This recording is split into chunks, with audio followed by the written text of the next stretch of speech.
everybody. So today, for those of us who do have either a side hustle or like a small business that we are trying to get off the ground, I thought I'd create a reading about this particular topic. So maybe an inspiration of some sort that we can tap into.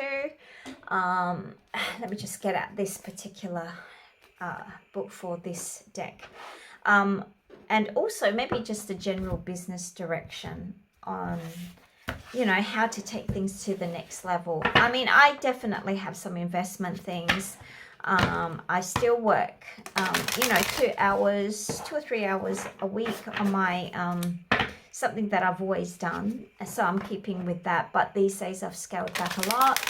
And of course there's something new that I want to get off the ground. So if you're in this similar situation, maybe you do work full-time but you want to improve on your side hustle or something like that, make it more profitable, let's see what guidance we can get. Okay, so first of all, inspiration. Let's just get a few cards. What things can invite inspiration into our life to get the creative juices flowing? So dear universe, are there some kind of creative suggestions that you can give us today? Oh, we've got one card. Okay. Scandal before stardom. Making it look easy is hard. May your bathroom humor leave a serious legacy. Okay, let's see. Can we get anything else? The granddaddy of data, the precursor to pop, Michael Duchamp wore the fuzzy blueprint for conceptual art and gifted art history, the ready-made, a mass-produced object elevated to art status by the baptizing artist. An example is his famous fountain. Knee, a common urinal. Wordplay and irony were God to Duchamp, who caused consternation early in his career with nude descending a staircase number 2. Mechanical painting of the eponymous action with nary a nude bit distinguishable. Recognition only found Duchamp in his twilight years, but his posthumous legacy is having a heyday. Okay, so this particular, I think, inspiration or direction is for us to not be afraid of doing something that can elicit some sort of conversation piece, especially for our times. But to be totally honest, in this day and age, it's very hard to top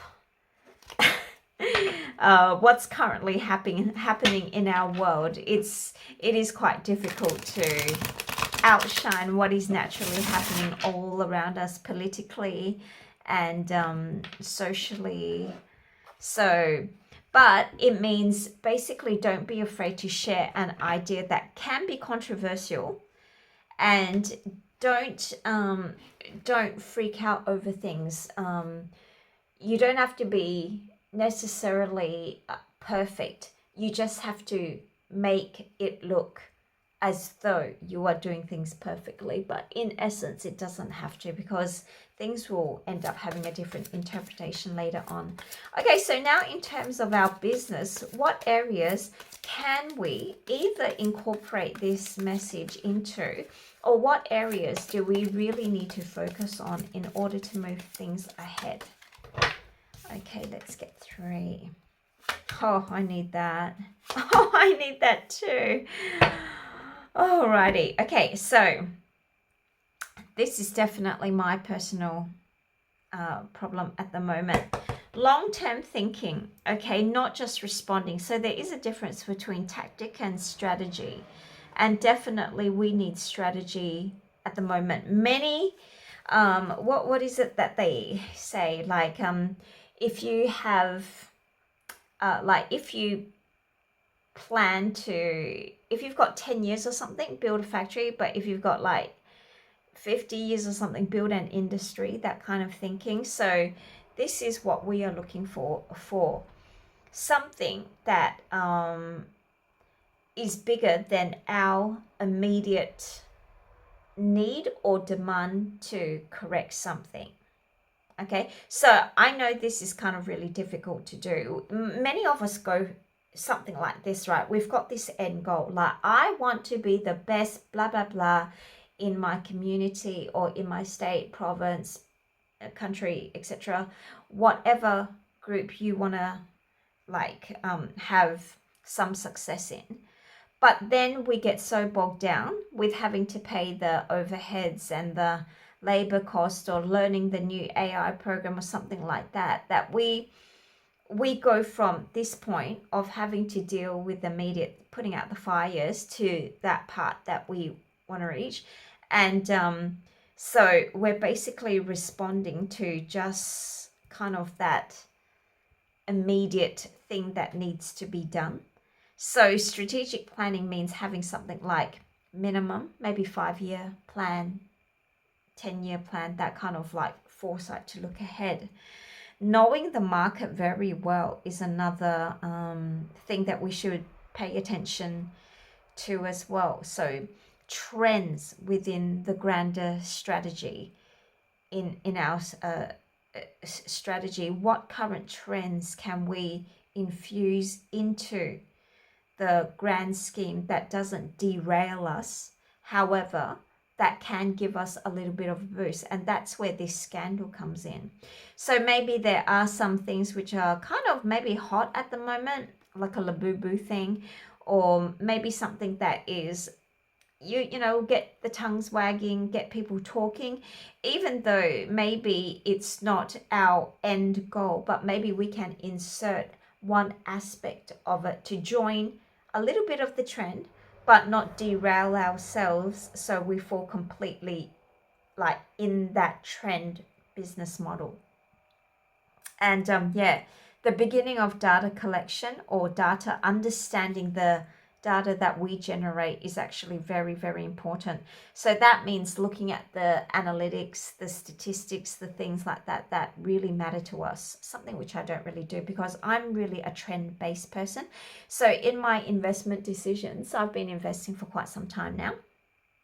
So I've always looked at long-term trends and then basically decided to invest in things which will definitely head north, but on a very grand scale. So I'm not like a small stream trend person, so I miss out on making opportunities or making money through those opportunities, but I'm definitely a big global strategic geopolitical trend watcher. So I base investment decisions on things like that. So if you're trying to do a side hustle, those are maybe things that you should maybe pay attention to. Now, specifically the market, can we get clarification on the market?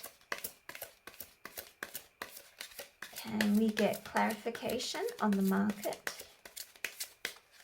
What do we need to know in particular? Oh, the market situation. Okay, so how steady is our money? How steady is the money part? Okay, so if we are trying to build a business here, this is something that we do have to pay attention to. Do we have enough for a rainy day? Do we have enough to weather a particular storm? In addition to moving things ahead on spending the things which will drive up the business.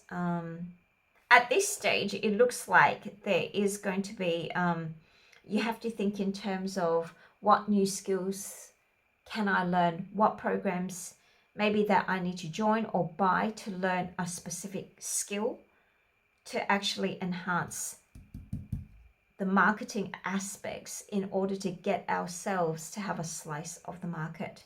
And part of that is this mission statement, which forms part of the longer term strategic planning. Okay, so we need to be really clear on what it is that we want to achieve. And I think many of us aren't necessarily so clear. Or we are clear but vague. So you know, like it's like a Miss Universe contestant kind of question. What do you want? World peace. But what does that really mean? Does that mean sitting around the campfire singing Kumbaya? Or does it mean mutual destruction, mutually assured destruction, where each of the nuclear holding countries each hold a vulnerable part of the other, so to ensure peace happens simply on the basis that you don't want destruction, which is guaranteed should you be the first to push the little red button or the little blue button, whatever that button's color is. So that's what this means. The mission statement needs to be well thought out, and it needs to be something that you can handle and pursue, even if you do choose to use tactics like this, cause a little bit of a scandal before you, as part of the growth model that you choose to undertake.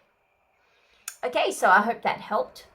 If you are interested in business and investments, those type of things, I am too. So, you know, those are good topics. If you want to know more about them in the future, please let me know down below.